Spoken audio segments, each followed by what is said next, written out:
You are welcome in my YouTube channel, Wisdom with NRK. NRK means Naeem Raza Khan.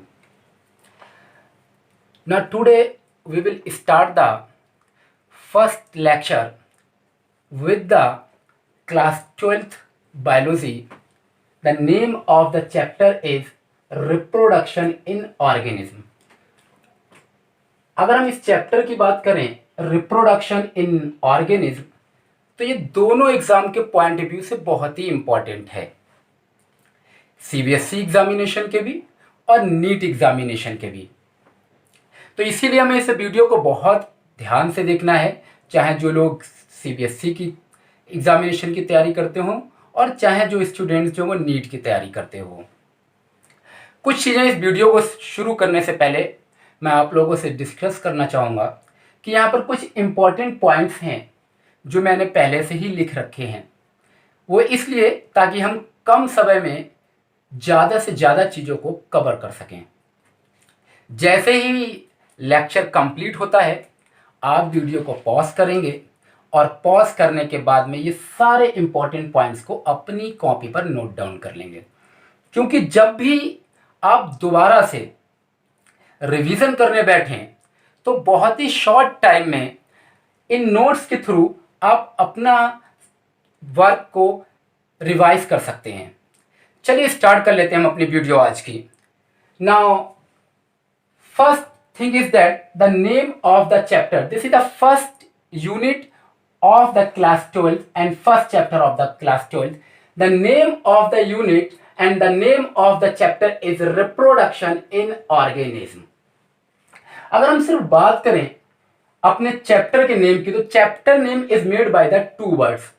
First word is reproduction and second is a organism. ध्यान होगा कि class 9th में और class 11th में दोनों में ही हमने इस वर्ड को बहुत अच्छे से पढ़ा हुआ है. In the class 11th we have learn about the organism. In that class we have learn there were the two types of the organism. First one is the unicellular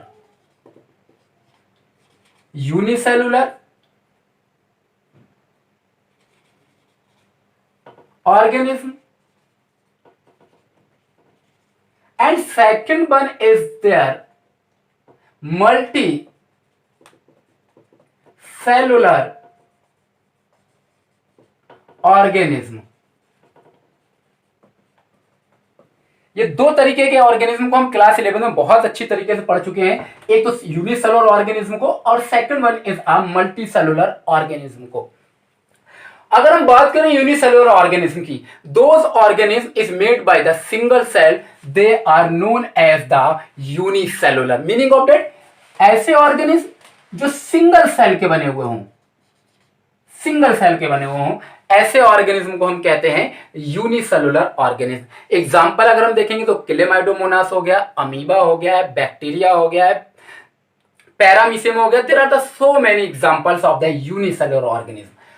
Just now we will reach on the second point, the multicellular organism. अगर हम बात multicellular organism की करें तो multicellular organism are those organisms made by the more than one cell. They are known as the multicellular organism.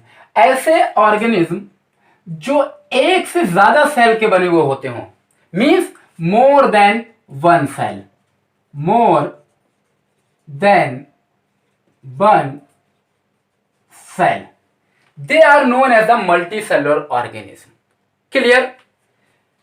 So this is the definition of the unicellular and multicellular organism. We will return on the chapter name, the reproduction in organism. Meaning of that, in this chapter the reproduction in unicellular organism and reproduction in multicellular organism. तो इस chapter में हम बात करेंगे कि reproduction unicellular में कैसे होता है और रिप्रोडक्शन मल्टीसेलुलर ऑर्गेनिज्म में कैसे होता है. बट रिप्रोडक्शन होता क्या है, सबसे पहले तो हमें बेटा ये पता होना चाहिए. अगर हमें यही नहीं पता है कि रिप्रोडक्शन है क्या, तो उसके बारे में हमें कुछ भी नहीं पता है. तो first of all we will talking about the reproduction. Here is a first point, the what is reproduction. I have written a very simple definition on the board. You can see and learn. The definition saying is that the reproduction is the process by which living organism produce new organism similar to themselves. अगर हम बात करें इस definition की, तो according to definitions the reproduction क्या है? एक प्रोसेस है जिसके थ्रू ऑर्गेनिज्म अपने ही जैसे को ऑर्गेनिज्म को प्रोड्यूस करते हैं जो बिल्कुल सिमिलर होते हैं किसके? अपने पेरेंट्स के। ऑफ स्प्रिंग कह लो या न्यू ऑर्गेनिज्म कह लो, जैसे वर्ड लिखा हुआ है यहां पर बेटा, प्रोड्यूस न्यू ऑर्गेनिज्म। जो इनके न्यू ऑर्गेनिज्म होते हैं इसे एक दूसरे वर्ड से भी बोला जाता है, इसे कहते हैं of spring. Of spring, the of spring means कि न्यू ऑर्गेनिज्म, ऐसे ऑर्गेनिज्म जो अपने पेरेंट्स के जैसे हों, और किस प्रोसेस के थ्रू? रिप्रोडक्शन के प्रोसेस के through. Definition is very simple कि reproduction is the process by which living organism produce new organism similar to themself, कि ऐसे ऑर्गेनिज्म जो अपने पेरेंट्स से जन्म लें, प्रोड्यूस हों और अपने ही जैसे हो, अपने पेरेंट्स के जैसे ही हों, वो किस प्रोसेस के थ्रू होते हैं? रिप्रोडक्शन के प्रोसेस के थ्रू होते हैं। तो we have understood now the what is our reproduction. Second point we will reach on बेटा। अब दिमाग में क्वेश्चन आता है, चलिए ठीक है रिप्रोडक्शन तो सही है, मगर ये रिप्रोडक्शन होता ही क्यों है? One more important thing is that class 10th में हमने पढ़ा था, there are the different types of the process. Digestive system, reproduction system वहां नहीं था, मगर रेस्पिरेशन सिस्टम हमने पढ़ा था, डाइजेस्टिव सिस्टम पढ़ लिया था हमने वहां पर, एंडोक्राइन सिस्टम पढ़ा था हमने, एक्सक्रीशन सिस्टम पढ़ा था वहां पर। बट उन सारे चीजों में हम एक वर्ड यूज कर रहे थे कि biological process. Word is there the biological process. Biological process क्या होता है? अगर हम बात करें biological process, biological process. Biological process is a process it will responsible for the life. Biological एक ऐसा प्रोसेस होता है जो या तो किसी भी लाइफ को सस्टेन करने के लिए इंपॉर्टेंट होता है या फिर किसी लाइफ को चलाने के लिए इंपॉर्टेंट होता है। तो ये जो प्रोसेस है हमारा reproduction, it is also known as the biological process. Just now we will add here the word the biological process.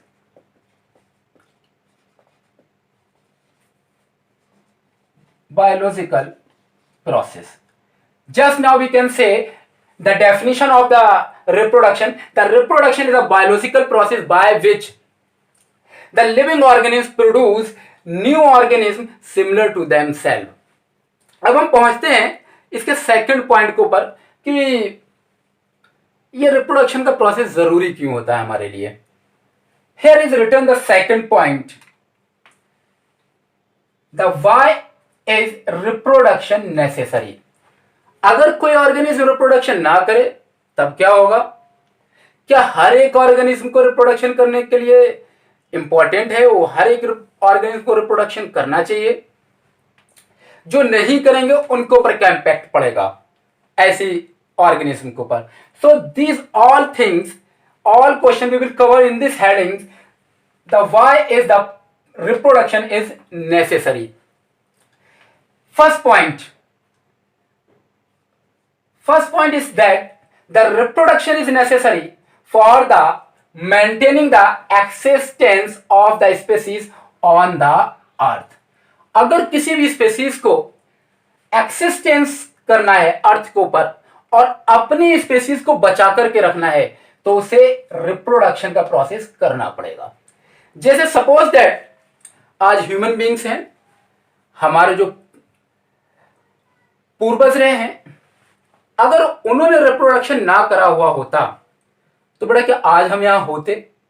शायद नहीं होते। या सपोज दैट कि जो हम लोग हैं सब कुछ करें, खाएं पिएं, रेस्पिरेशन करें, डाइजेशन करें, मगर रिप्रोडक्शन का प्रोसेस अगर ना हो, क्या हमारी आने वाली जनरेशन मेंटेन कर सकती है अर्थ के ऊपर?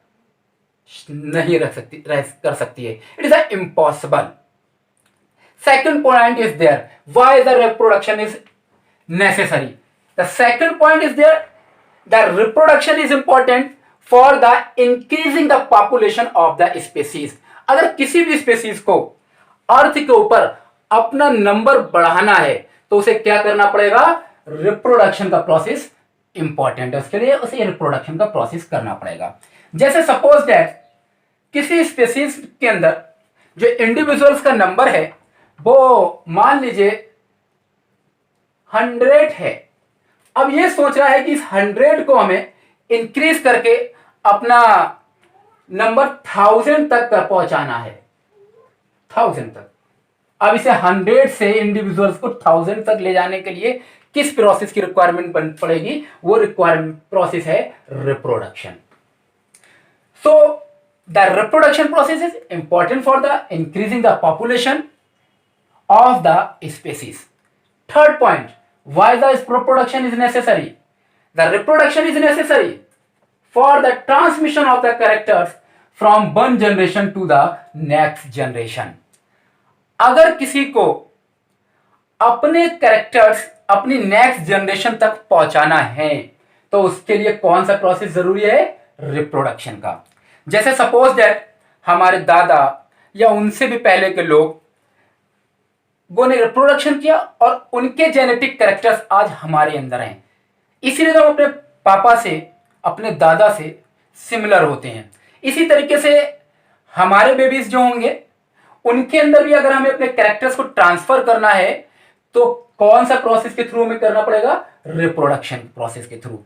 सो meaning of that we can say in other words the reproduction process is necessary for the transmission of the characters from the one generation to another generation, means next generation. If you want to that, now you will transfer the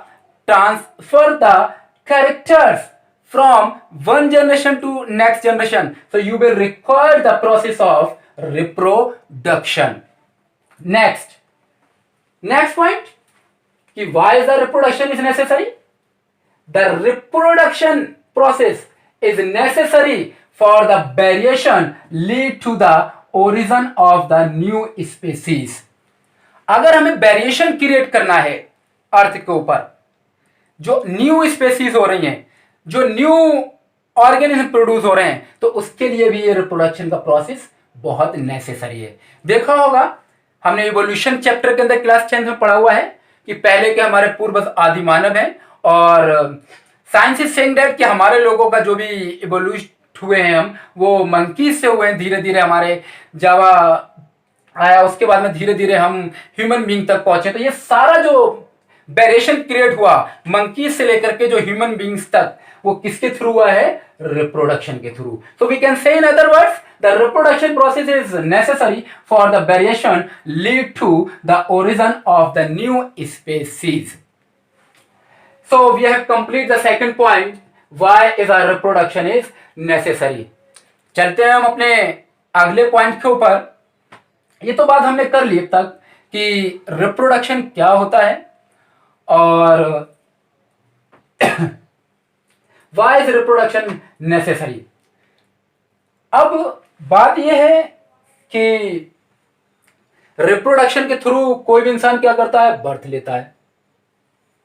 suppose that this is the process the reproduction. This by the reproduction कोई भी process birth लेगा. अब किसी की birth हो गई इस reproduction की प्रोसेस के through.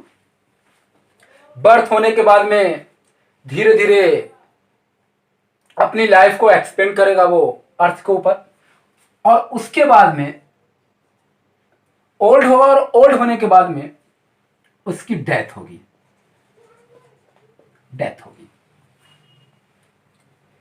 From the birth to death एक पूरा टाइम पीरियड है. क्या है? एक टाइम पीरियड बेटा. This is the period. अब ये जो पीरियड है बर्थ से लेकर के डेथ तक का, इस पीरियड को हम बोलते हैं life span, life spawn.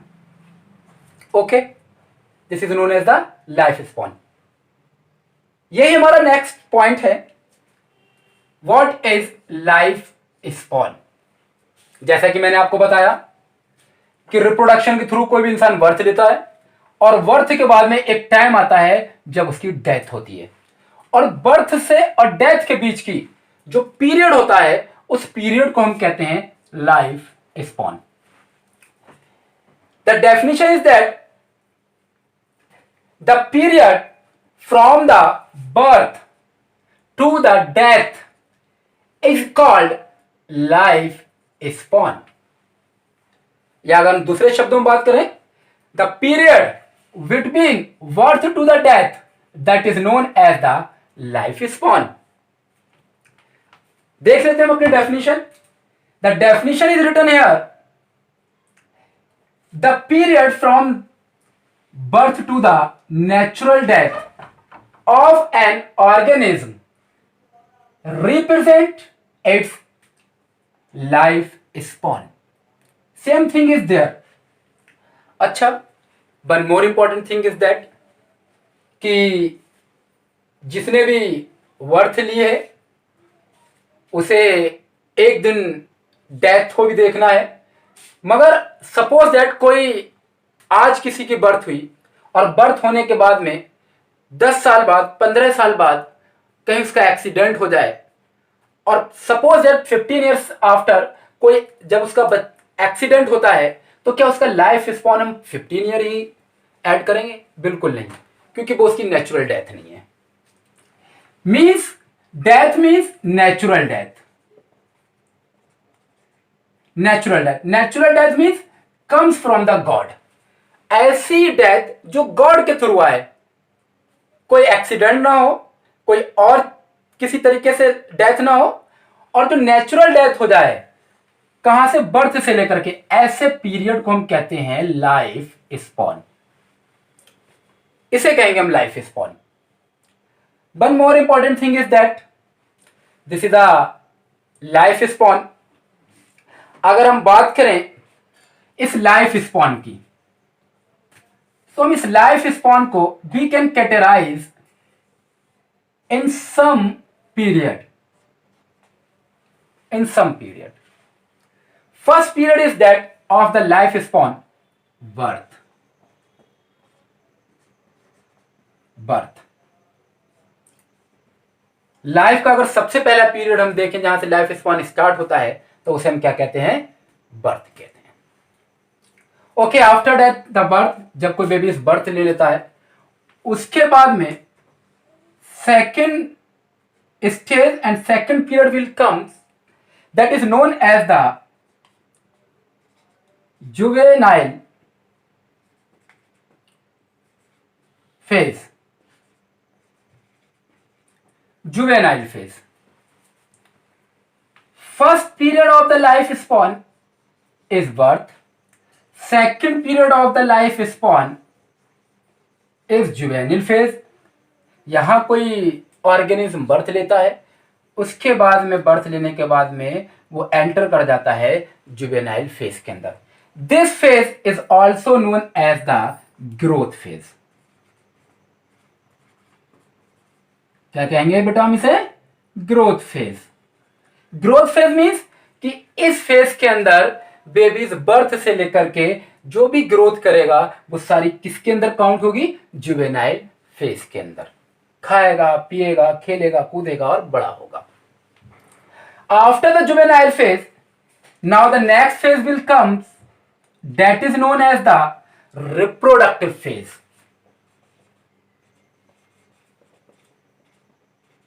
That is known as the reproductive phase.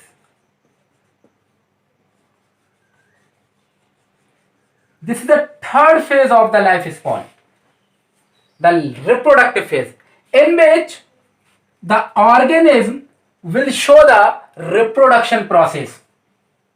Organism show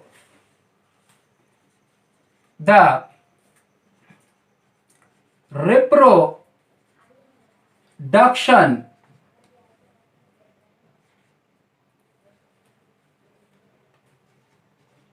process, reproduction process. So this is the third one, the reproductive phase. After that, जब रिप्रोडक्शन फेज कंप्लीट करता है person, तो धीरे धीरे वो old age की तरफ जाने लगता है, और ओल्ड एज के बाद में एक फेज आती है जिसे सबको देखना पड़ता है, that is known as the death. और इसी दिन मोहल्ले वाले इकट्ठे हो जाते हैं इस डेथ पर, natural death. So we can say, in other words, the life span we can categorize in 4 phases. First is birth, जब बेबी बर्थ ले। Second is juvenile phase, means growth phase. इस फेज के अंदर baby क्या करेगा या बच्चा क्या करेगा कि ग्रो करेगा, खेलेगा, खाएगा, पिएगा, मौज मस्ती करेगा। And third one is our reproductive phase. Juvenile phase के बाद में एक और फेज आ जाएगी जिसे हम कहते हैं रिप्रोडक्टिव फेज, और इस फेज के अंदर organism will ready for the reproduction process, means organism show the reproduction process. और फिर धीरे धीरे वो ऑर्गेनिज्म ओल्ड एज की तरफ चला जाता है, मींस यहां से ओल्ड एज की तरफ चला जाएगा, ओल्ड एज की तरफ, और आफ्टर द ओल्ड एज क्या हो जाएगा, डेथ हो जाएगी। So this is the classification of the life span. After that, we will reach on the next point. The next point is a life expectancy. Life expectancy. बच्चों है क्या कि confusion कहाँ होता है लोगों को? लोगों को कंफ्यूजन ये होता है कि लाइफ स्पॉन और लाइफ एक्सपेक्टेंसी सिमिलर है या फिर एक ही चीज होती है, बट कंफ्यूज मत होइएगा, लाइफ स्पॉन और लाइफ एक्सपेक्टेंसी कंप्लीटली एक दूसरे से डिफरेंट होती हैं। चलिए समझ लेते हैं लाइफ एक्सपेक्टेंसी क्या होती है, तभी आराम से हमें क्या होगा, डिफरेंस भी हमारा क्लियर हो जाएगा। First thing is that the definition of the life expectancy is that the period during which more than 50% individual of a population lives before natural death, it is known as the life expectancy. What do you mean by that?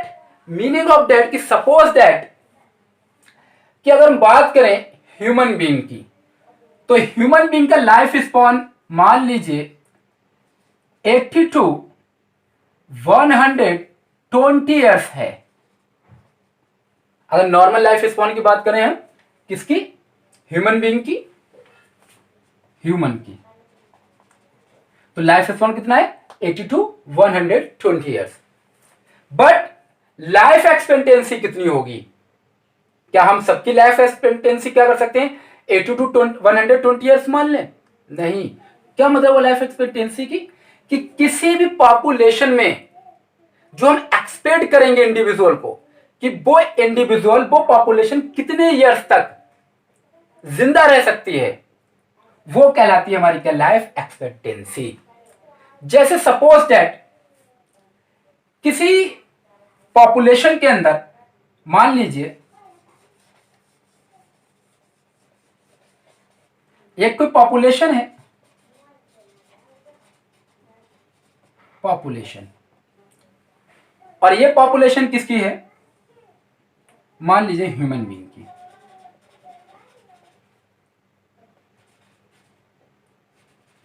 ये human being की population है। अब इस human being में कि life expectancy क्या होगी और उसका लाइफ स्पॉन क्या होगा। अगर हम लाइफ स्पॉन की बात करें तो हम लाइफ स्पॉन पहले ही पढ़ चुके हैं, कितना होता है 80 to 120 ईयर्स। मगर लाइफ एक्सपेक्टेंसी की बात करें तो हम देखेंगे सपोज दैट इस पॉपुलेशन में टोटल नंबर जो है वो इंडिविजुअल्स का कितना है 1000।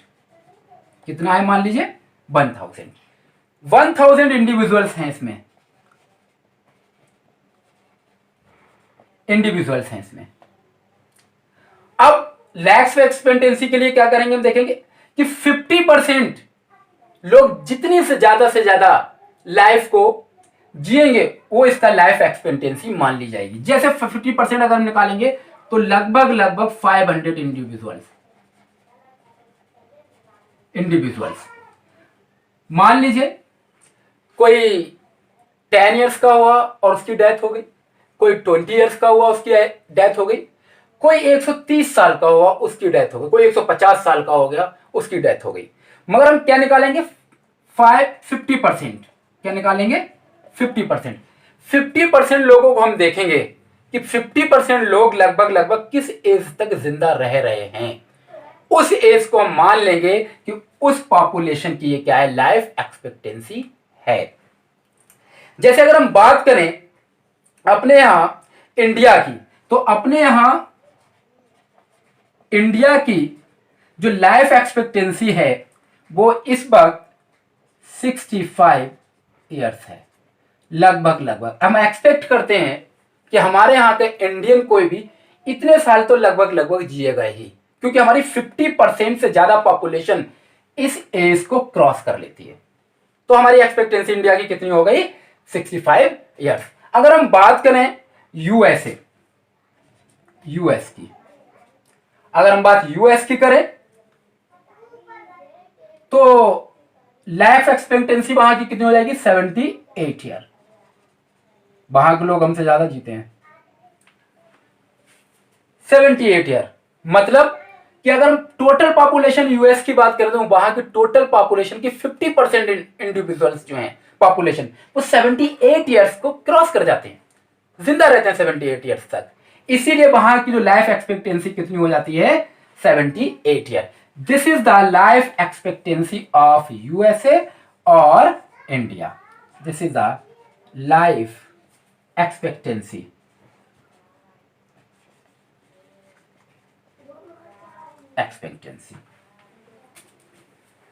सो एक बार हम सारी चीजों को देख लेते हैं कि क्या क्या चीजें हमने इसमें कवर कर ली हैं। First we have complete the reproduction in organism, means organism two type के, unicellular organism and multicellular organism. Unicellular organism one cell से जो बने हुए होते हैं उन्हें यूनिसेलुलर ऑर्गेनिज्म कहते हैं। Those organism made by the more than one cell that is known as the multicellular organism. उसके बाद में हमने पॉइंट डिस्कस कर लिया, what is the reproduction. Reproduction is a biological process by which the living organism reproduce the new organism they are similar to them self, मतलब अपने ही जैसे organism को रिप्रोड्यूस करते हैं। अब हमने क्लियर कर लिया था why is a reproduction is necessary. Reproduction क्यों नेसेसरी है, क्यों जरूरी है। The first point was there the maintaining the existence of the species on the earth, means अगर किसी स्पीसीज को अपनी लाइफ को एक्सटेंड करना है, बचाकर रखना है अर्थ के ऊपर, तब उसे क्या करना पड़ेगा, रिप्रोडक्शन का प्रोसेस जरूरी है उसके लिए। ऐसे ही second point, the reproduction is necessary for the increasing the population of the species. अगर कोई स्पीसीज चाहती है कि उसकी पॉपुलेशन इंक्रीज हो तो क्या करेगा कि वो इंक्रीज के लिए उसे रिप्रोडक्शन करना पड़ेगा। Third point, the reproduction is very important for the transmission of the character from one generation to next generation, कि अगर किसी को अपने कैरेक्टर्स अपनी ऑफ स्प्रिंग में पहुंचाना है तो कौन से प्रोसेस के थ्रू पहुंचाएगा, रिप्रोडक्शन के थ्रू पहुंचाएगा। Fourth one is there, why the reproduction is necessary, the variation lead to the origin of new species, means अगर वेरिएशन को न्यू स्पेसीज तक पहुंचाना है तो किसके थ्रू पहुंचाना पड़ेगा, रिप्रोडक्शन के थ्रू पहुंचाना पड़ेगा। आफ्टर दैट अगर हम बात करें किसकी, नेक्स्ट पॉइंट की, तो क्या हमारा पॉइंट था, लाइफ स्पॉन। लाइफ स्पॉन क्या, life span is a period from birth to the natural death, या फिर दूसरे शब्दों में कहें कि life span is a period between birth to the death. कहां से, बर्थ टू द डेथ। और थ्री कैटेगराइज, फोर ग्रुप में से कैटेगराइज किया था फेजेस में। First the birth phase, second is a juvenile phase, next the reproductive phase and next is the death. उसके बाद में लाइफ एक्सपेक्टेंसी थी हमने, the period during which more than 50% individual of the population live before the natural death, मतलब किसी भी हर एक place के हिसाब से, हर एक कंट्री के हिसाब से वहाँ की लाइफ एक्सपेक्टेंसी डिफरेंट होती है। वहाँ की टोटल पॉपुलेशन का 50% पॉपुलेशन जितना ज़्यादा से ज़्यादा जीती है उसे हम उसकी वहाँ की लाइफ एक्सपेक्टेंसी मान लेते हैं। जैसे हमारे इंडिया की 65 ईयर है और यूएसए की 78 ईयर है। मिलते हैं हम अपने नेक्स्ट वीडियो में। जब तक आप इसे नोट कर लीजिएगा और नोट डाउन करने के बाद में जब भी रिवीजन करिएगा तो इसे नोट्स को अपने सामने करके नोट करिएगा। ओके बाय, मिलते हैं नेक्स्ट।